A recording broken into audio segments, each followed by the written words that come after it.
Good morning, students. Let's continue with chapter metals and non-metals.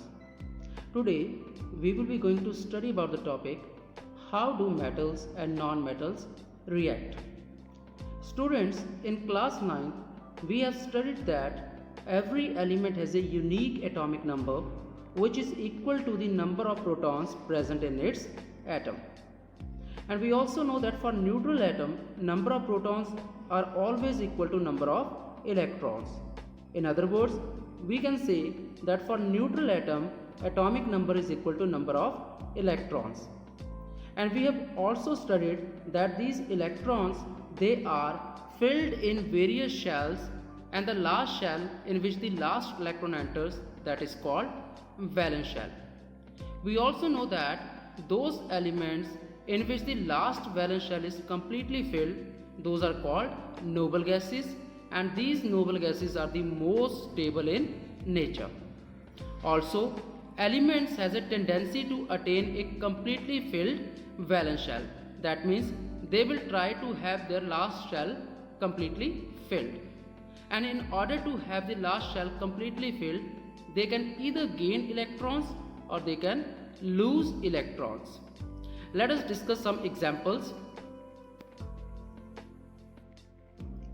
Atomic number of sodium is 11.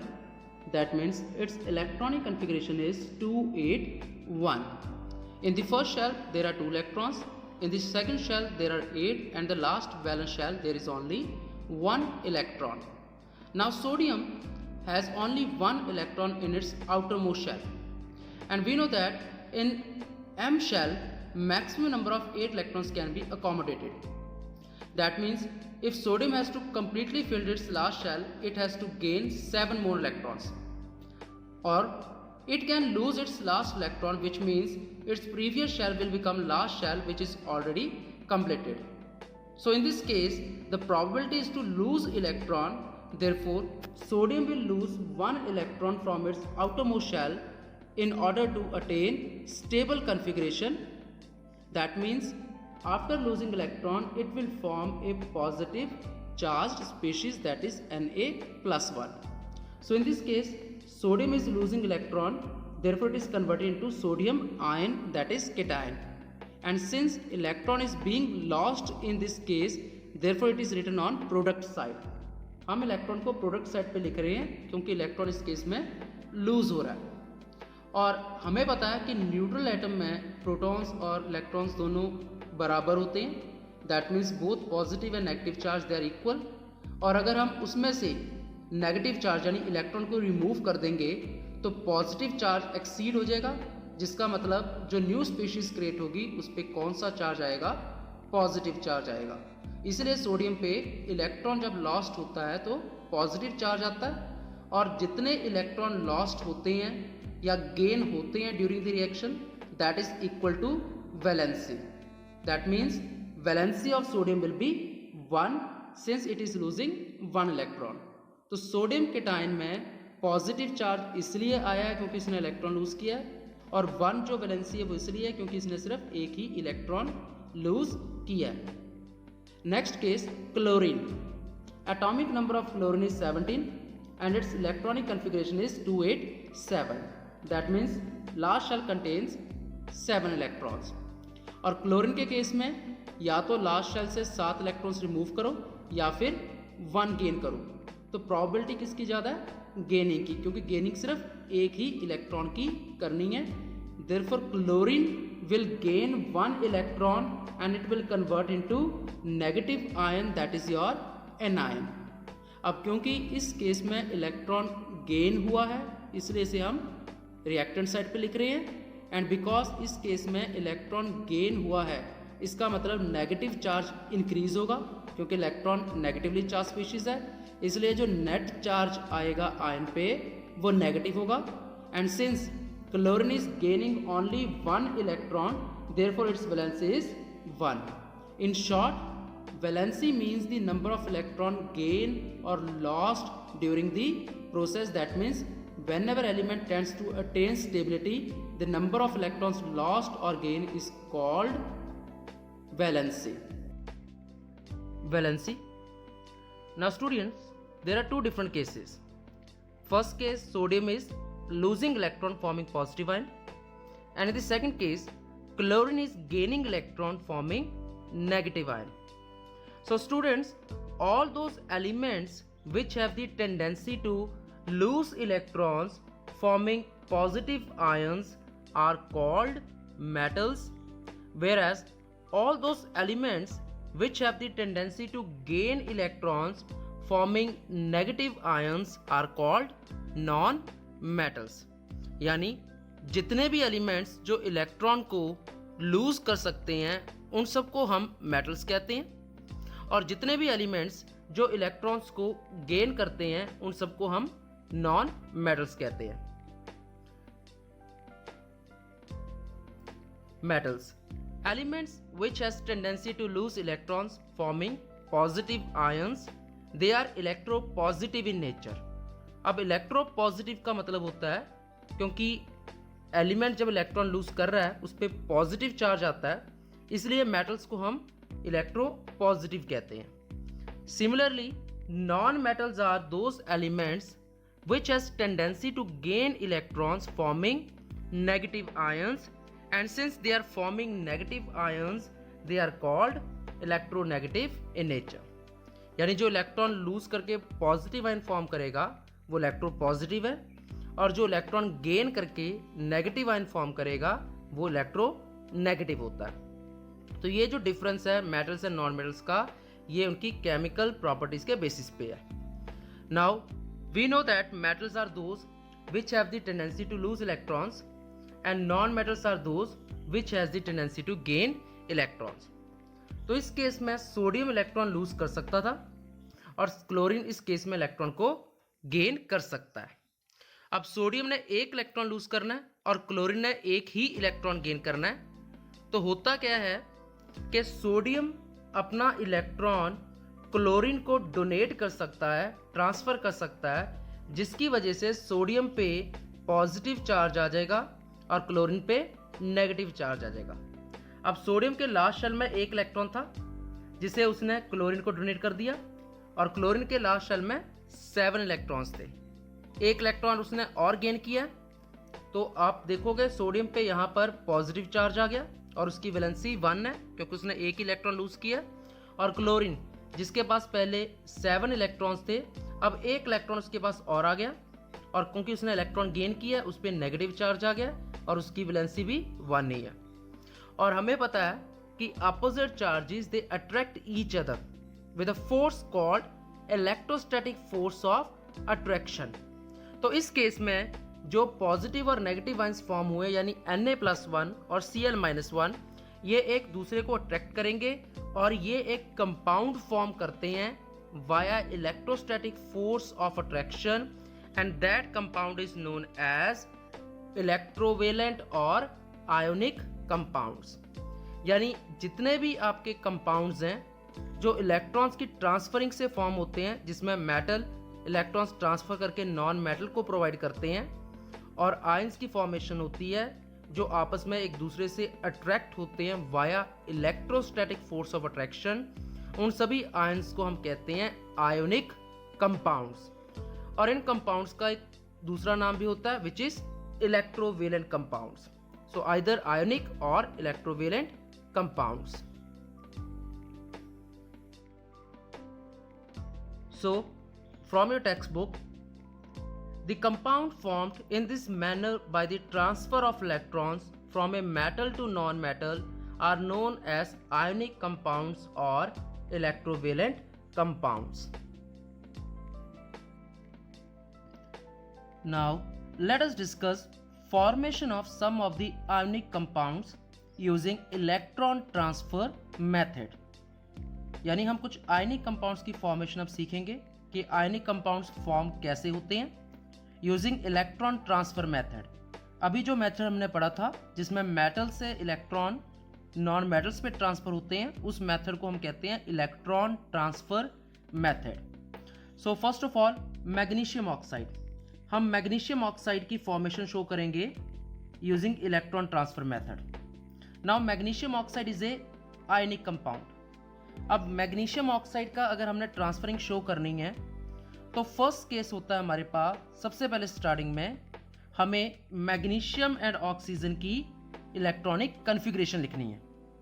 हमें सबसे पहले identify करना है कि मैग्नीशियम ऑक्साइड किन किन एलिमेंट से फॉर्म हुआ है। तो मैग्नीशियम ऑक्साइड फॉर्म हुआ है मैग्नीशियम से एंड ऑक्सीजन से। फिर हम उनकी इलेक्ट्रॉनिक कॉन्फ़िगरेशंस लिखेंगे और इलेक्ट्रॉनिक कॉन्फ़िगरेशंस लिखने के बाद हम लोग मैग्नीशियम एंड ऑक्सीजन का individual electron dot structure draw करेंगे।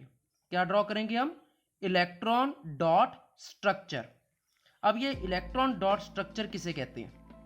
इलेक्ट्रॉन डॉट स्ट्रक्चर हम कहते हैं जब हम एलिमेंट का सिंबल लिखते हैं और सिंबल के साथ उसके ऊपर हम वैलेंस इलेक्ट्रॉन्स को प्लॉट करते हैं। यानी मैग्नीशियम के केस में लास्ट शेल में 2 इलेक्ट्रॉन्स थे, तो मैग्नीशियम का सिंबल और साथ में वो 2 इलेक्ट्रॉन्स हमने प्लॉट किए हैं। तो ये पूरे का पूरा जो हमारा पोर्शन है Mg और साथ में जो 2 क्रॉस के सिंबल्स हैं, ये क्रॉस के सिंबल्स इलेक्ट्रॉन्स को रिप्रेजेंट कर रहे हैं, वैलेंस इलेक्ट्रॉन्स को, लास्ट शेल वाले इलेक्ट्रॉन्स को।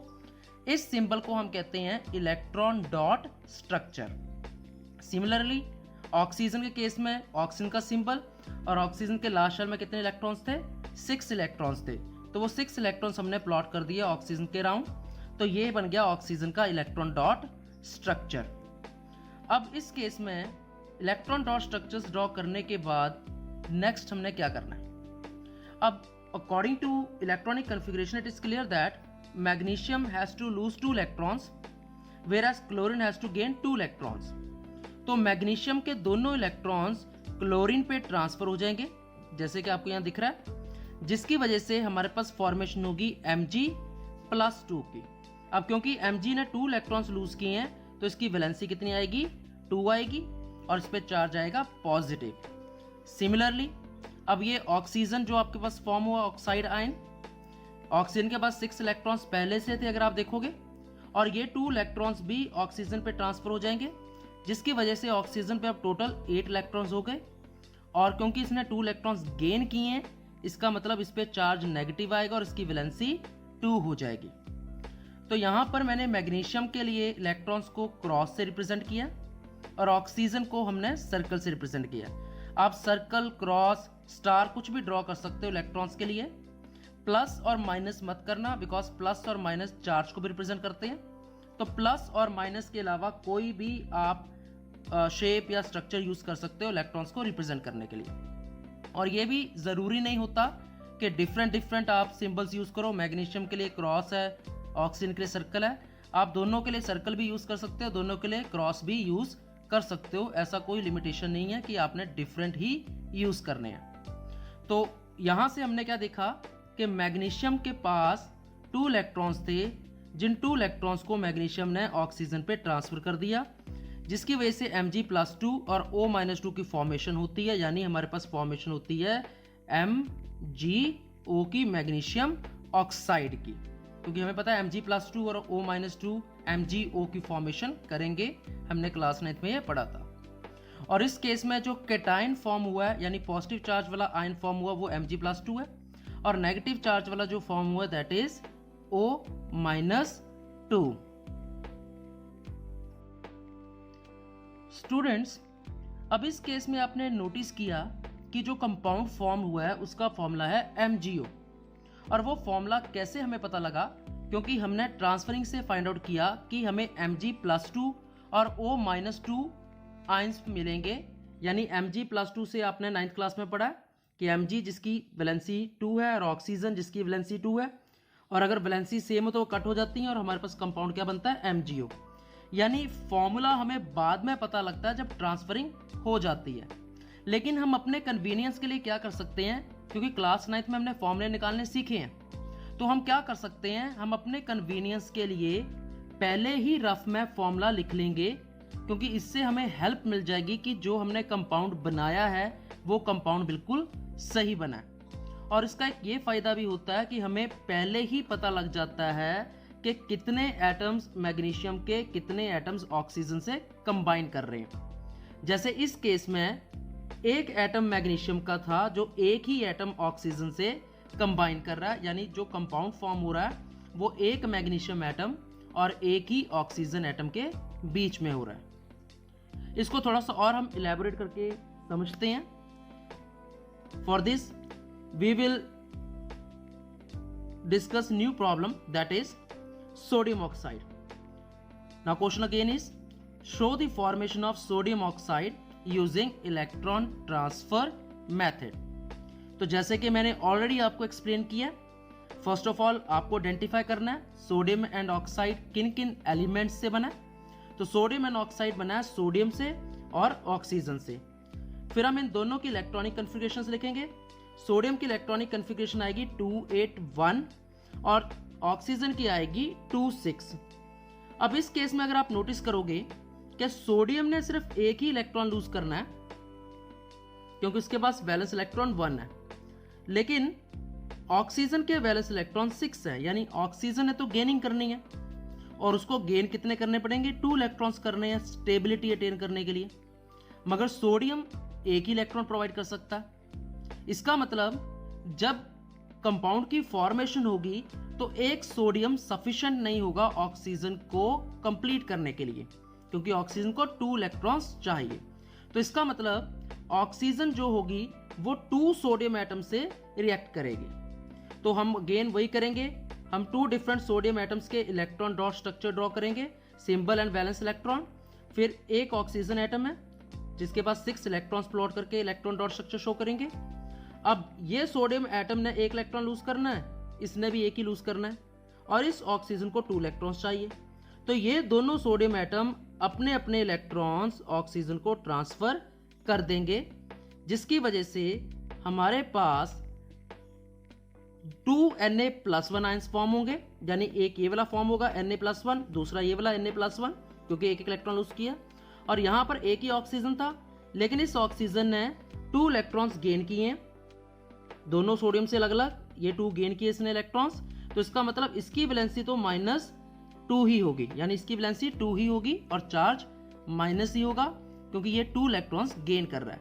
तो हमारे पास 2 Na+1 आयंस फॉर्म होंगे और एक O-2 आयन फॉर्म होगा, जिसे हम Na+1 होल ट्वाइस O-2 की फॉर्म में भी लिख सकते हैं। यानी हम इनको सेपरेट लिखने की बजाय Na+1 को सेपरेट लिखने की बजाय हम Na+1 होल ट्वाइस करके लिख सकते हैं, और ऑक्सीजन एक ही था तो उसको हमने एज इट इज लिख लिया। यानी हमारे पास जो कंपाउंड फॉर्म हो रहा है उसका फॉर्मूला है Na2O। अब स्टूडेंट्स, जैसे कि मैंने आपको पहले बताया था कि अगर हम कंपाउंड का फॉर्मूला पहले ही प्रेडिक्ट कर लें तो उससे हमें क्या हेल्प मिलती है। अगर हम सोडियम ऑक्साइड का फॉर्मूला पहले ही रफ में लिख लेते हैं तो उससे हमें ये हेल्प मिलेगी, हमें फॉर्मूले से क्लियर हो जाएगा कि सोडियम के एटम्स और ऑक्सीजन के कितने एटम्स आपस में कंबाइन करके सोडियम ऑक्साइड फॉर्म करेंगे। तो यहाँ फॉर्मूले में क्लियर है कि Na2O फॉर्मूला यानी 2 सोडियम और 1 ऑक्सीजन आपस में कंबाइन करते हैं, जिसका मतलब जब हम इनका स्ट्रक्चर ड्रॉ करेंगे इलेक्ट्रॉन डॉट स्ट्रक्चर्स, तो उसमें हम 2 सोडियम एटम्स और 1 ऑक्सीजन एटम को यूज करेंगे। तो हमें ये हेल्प मिल जाती है अगर हम फॉर्मूला पहले ही रफ में लिख लें। Let's discuss one more example. Show the formation of magnesium chloride bye electron transfer method. अब स्टूडेंट्स, जैसे कि ऑलरेडी मैंने आपको बताया कि आप रफ में पहले से ही फॉर्मूला ड्राइव कर लो। तो मैग्नीशियम क्लोराइड का फॉर्मूला आता है MgCl2, बिकॉज मैग्नीशियम की वैलेंसी +2 होती है और Cl की -1। अब इस फॉर्मूले से क्लियर है कि मैग्नीशियम का एक एटम क्लोरीन के 2 एटम से कंबाइन करेगा। यानी हमें पहले ही हिंट मिल गया कि हमने जब ट्रांसफरिंग शो करनी है तो उसमें एक मैग्नीशियम का एटम होगा और 2 क्लोरीन के एटम होंगे। अब हम ट्रांसफरिंग शो करते हैं। उसके लिए सबसे पहले मैग्नीशियम की इलेक्ट्रॉनिक कन्फिग्रेशन लिखो और फिर क्लोरीन की। अब इस कन्फिग्रेशन से क्लियर है कि मैग्नीशियम ने 2 इलेक्ट्रॉन्स लूज करने हैं, जबकि क्लोरीन ने सिर्फ एक ही गेन करना है, बिकॉज उसके लास्ट शेल में 7 इलेक्ट्रॉन्स हैं। एंड ऑलरेडी फॉर्मूले से क्लियर है कि मैग्नीशियम का एक एटम 2 क्लोरीन एटम से कंबाइन करेगा, इसलिए हम मैग्नीशियम का इलेक्ट्रॉन डॉट स्ट्रक्चर ड्रॉ करेंगे और 2 क्लोरीन एटम्स के इलेक्ट्रॉन डॉट स्ट्रक्चर्स ड्रॉ करेंगे। तो मैग्नीशियम के लास्ट शेल में 2 इलेक्ट्रॉन्स थे तो Mg और साथ में 2 इलेक्ट्रॉन्स, और क्लोरीन के लास्ट शेल में 7 है तो क्लोरीन और साथ में 7 इलेक्ट्रॉन्स, दोनों के हम इंडिविजुअली ड्रॉ करेंगे। अब मैग्नीशियम ने दोनों इलेक्ट्रॉन्स लूज करने हैं, लेकिन क्लोरीन सिर्फ एक ही गेन कर सकता है। इसका मतलब मैग्नीशियम का एक इलेक्ट्रॉन एक क्लोरीन के पास जाएगा और दूसरा इलेक्ट्रॉन दूसरे वाले क्लोरीन के पास जाएगा, जिसका मतलब मैग्नीशियम दोनों इलेक्ट्रॉन्स लूज भी कर देगा और उसके साथ दोनों क्लोरीन एक एक इलेक्ट्रॉन गेन करके स्टेबल हो जाएंगे, यानी उनके पास भी 8 इलेक्ट्रॉन्स पूरे हो जाएंगे। वंस अगेन मैग्नीशियम के पास 2 इलेक्ट्रॉन्स थे जो एक एक करके वो क्लोरीन को डोनेट करता है, एक क्लोरीन को और दूसरा दूसरे वाले क्लोरीन को। अब इस केस में मैग्नीशियम ने 2 इलेक्ट्रॉन्स लूज किए हैं, इसका मतलब मैग्नीशियम पे चार्ज आएगा पॉजिटिव और उसकी वैलेंसी होगी +2 यानी 2 होगी, क्योंकि उसने 2 इलेक्ट्रॉन्स लूज किए हैं। और इस केस में क्योंकि 2 क्लोरीन थे तो 2 क्लोराइड के आयंस फॉर्म होंगे, और क्योंकि हर एक जो सिंगल क्लोरीन था उसने एक इलेक्ट्रॉन लूज किया, एक गेन किया है, इसलिए क्लोरीन पे -1 आएगा चार्ज, जिसमें 1 वैलेंसी है। सिमिलरली सेकंड क्लोरीन ने भी एक ही इलेक्ट्रॉन गेन किया तो इस पे भी वैलेंसी कितनी आएगी, 1 ही आएगी। यानी हमारे पास जो कंपाउंड फॉर्म होता है वो ये होता है, जिसे हम इस फॉर्म में भी मेंशन कर सकते हैं, यानी Mg+2 एंड Cl-1 का whole twice, because there are 2 ions of chloride. So this is your ionic compounds, and this is how ionic compounds can be formed using electron dot structure method or electron transfer method. Now let us discuss some of the important properties of ionic compounds. First of all, physical nature, that means appearance of ionic compounds. Now ionic compounds are solids and are somewhat hard because of the strong force of attraction between the positive and negative ions, and these compounds are generally brittle and break into pieces when pressure is applied. Meaning कि जो ionic compounds होते हैं वो solid होते हैं, hard होते हैं, लेकिन उसके साथ ही साथ वो brittle भी हैं। brittle का मतलब कि अगर आप उस पर प्रेशर अप्लाई करोगे तो वो इजिली ब्रेक भी हो जाती है। फॉर एग्जाम्पल कॉमन सॉल्ट, नमक, सोडियम क्लोराइड। सोडियम क्लोराइड जो होता है वो सॉलिड फॉर्म में होता है, उसके अगर बिगर पीसीस भी हैं, अगर उन पीसीस पे अगर आप प्रेशर अप्लाई करते हो तो वो बारीक पीसीस में यानी फाइनल पार्टिकल्स में भी स्प्लिट हो जाता है, डिवाइड हो जाता है। Number 2, melting and boiling points. Now in class 9th we have studied that melting and boiling points, they depends upon the forces of attraction between the particles of the compound or substance। के particles के बीच में attractions जो होती हैं वो decide करती हैं कि substance की state क्या होगी। और अगर किसी substance को solid से liquid में convert करना होता है तो हमें heat energy प्रोवाइड करनी पड़ती है, जो heat energy उस सब्सटेंस के पार्टिकल्स के बीच में जो अट्रैक्शंस है उसको ओवरकम कर सके। तो जितनी स्ट्रॉन्गर अट्रैक्शंस होंगी उतनी ही ज़्यादा हीट प्रोवाइड करनी पड़ती है, जिसका मतलब उतने ही हाई मेल्टिंग और बॉइलिंग पॉइंट्स होंगे। तो आयनिक कंपाउंड्स के मेल्टिंग और बॉइलिंग पॉइंट्स काफ़ी हाई होते हैं, और इसलिए हाई होते हैं क्योंकि आयनिक कंपाउंड्स में जो पॉजिटिव और नेगेटिव आयंस हैं उनके बीच में जो अट्रैक्शंस हैं वो हैं electrostatic force of attractions, and these are very very strong attractions. तो इंटर आयोनिक अट्रैक्शंस जो होती हैं वो काफ़ी ज़्यादा स्ट्रॉन्ग होती हैं, इसलिए उनको ओवरकम करने के लिए बहुत ज़्यादा हीट एनर्जी चाहिए। उसी की वजह से ionic compounds they have high melting and boiling points. Next property is solubility. Now ionic compounds, they are soluble in water but insoluble in solvents such as kerosene, petrol etc. यानी ये water में आसानी से dissolve हो जाते हैं, लेकिन kerosene, petrol, diesel इस तरह के सॉल्वेंट्स में डिजॉल्व नहीं हो सकते। And last property is conduction of electricity. अब आयनिक कंपाउंड्स आयन से बने हैं, जैसे कॉमन सॉल्ट है, लेकिन कॉमन सॉल्ट में से अगर हमने इलेक्ट्रिसिटी को पास करवाना हो तो इलेक्ट्रिसिटी पास नहीं होती है। लेकिन अगर उस कॉमन सॉल्ट को वाटर में डिसॉल्व कर दोगे तो वो जो वाटर होता है वो कंडक्टिंग हो जाता है। In fact we add salt to distilled water in order to make it conducting in nature, कि हम वाटर में नमक मिलाते हैं ताकि वो वाटर कंडक्टिंग हो जाए नेचर में। तो क्वेश्चन हमारे पास यही है कि why ionic compounds conduct electricity only in solution और इन मोल्टन स्टेट, यानी मेल्ट हुई स्टेट में या फिर सॉल्यूशन की स्टेट में ही करंट कंडक्ट करते हैं, सॉलिड स्टेट में नहीं करते। क्या रीजन है इसके पीछे? Now students listen, although ionic compound is made up of ions, कि माना कि वो आयन से बना हुआ है, लेकिन जब तक आयंस मूव नहीं करते तब तक इलेक्ट्रिसिटी कंडक्ट नहीं होती है। तो सॉलिड स्टेट में आयंस के बीच में अट्रैक्शंस बहुत ज़्यादा स्ट्रांग होती है, जिसकी वजह से आयंस मूव नहीं कर पाते हैं। लेकिन लिक्विड स्टेट में यानी मोल्टन या फिर सॉल्यूशन फॉर्म के अंदर ये आयंस आसानी से मूव कर सकते हैं, जिसकी वजह से इलेक्ट्रिसिटी कंडक्ट हो सकती है।